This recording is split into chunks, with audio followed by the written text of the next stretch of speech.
Here's part two. After that storm, I went ahead and cleaned that all up. I actually did some trimming where it was getting close to the house. I still need to take a couple branches down, but for the most part, cleaned up pretty good. There was quite a bit that came off this tree. That's a walnut tree. I took just a little bit off.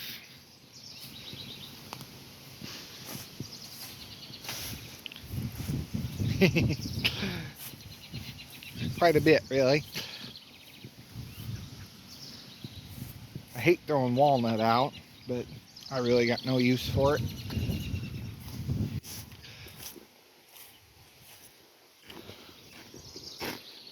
Everything else cleaned up pretty good. I still don't have power. It's here, what is it, 6 o'clock in the afternoon? That happened at like 5:30 this morning. I still don't have power. There is a line down there, and they are working on it. But take you back and show you the other pile, the mowing rig. I foam filled these, and don't foam fill your tires. It makes it ride so rough.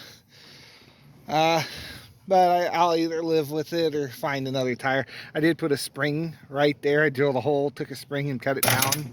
So now this whole thing's kind of got some flex to it. That did help it quite a bit, but it's still a rough rider. And here's the other pile of everything from the backyard.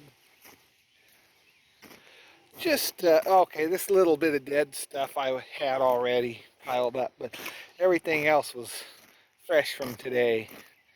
So you're talking about just that little bit at the top. Yeah. Oh, city finally came and trenched through here. Still got to do something about that water mess back there, but this has definitely helped a lot with the drainage. So it's coming along. This poor tree, that branch there was this one coming off this way, and it went whoop. So basically all that's left of this tree is this one branch. One of these days it'll fall on the ground. I'm just picking up that tree as it falls apart. So, and the yard turned out pretty good. Ran the mower over it and got all the little twigs kind of mulched in. So yeah, at some point that tree needs to come down, and then the tree a little bit further on, those two maple trees. Just maple trees are not the greatest trees in the world once they get big and old and they start doing like that one.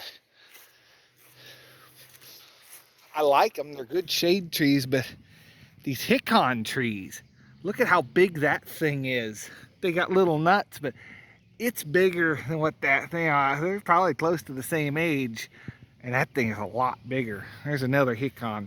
I was always saying I was near a walnut tree. Turns out I was wrong. It's a hickory. It's sprout off of one of them, and that's a pecan. A pecan?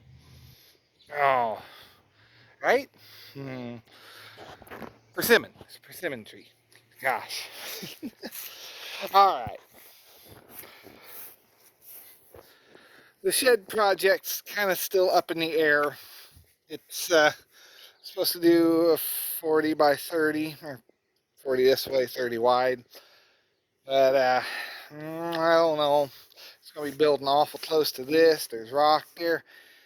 It still may happen. I got no power, but I got my solar going. This branch here, Grandpa actually had a chain, a pulley or a winch set up on here so he could lift like lawnmower engines and stuff off this. I think at one time he actually had a cable going from like here way up into there. He wasn't afraid to climb a tree, but I think there was a cable going up in there to kind of help support this branch. I don't know what blew my sawhorses down. Well, when I first rounded the corner, I saw that and thought, what did it do to my picnic table? And I realized, oh, my picnic table's in one piece, because that would have been some damage. But yeah, got 3 here, 1 up there, and a wind generator. But you had 4 batteries in there, a little charge controller. We're sitting at 12.2 volts, an inverter. That little thing there is to stop the propeller from spinning. I don't fall and kill myself now. Thing about stealing the tires off this and putting them on there and keeping those foam-filled ones is spares in case I get a flat somewhere. I can just flop them out, because it's easy enough to change the tires.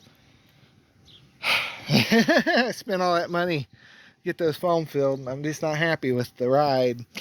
Oh well, it'll be all right. Now I got a backup.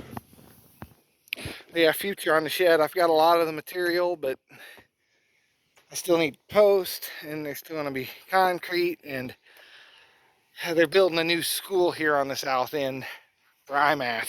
So that's just going to make all the taxes go up. I'm trying to keep this place as cheap as I can, you know. Did have a thought, taking this carport here.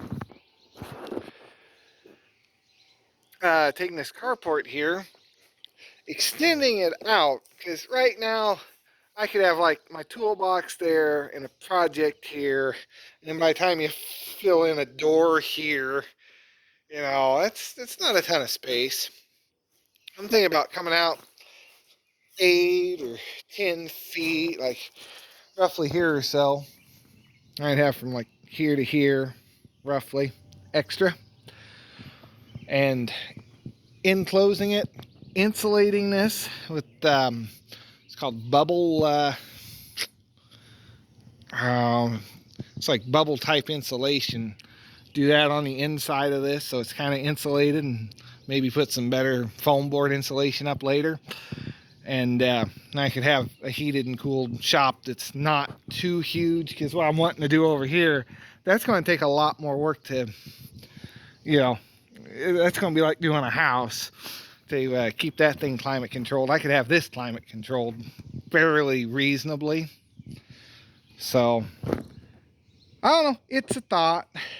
Yeah, I just put my flag up the other day, and that storm came and broke the piece of metal off of it. It fell over. I'm gonna have to fix that. Oh well.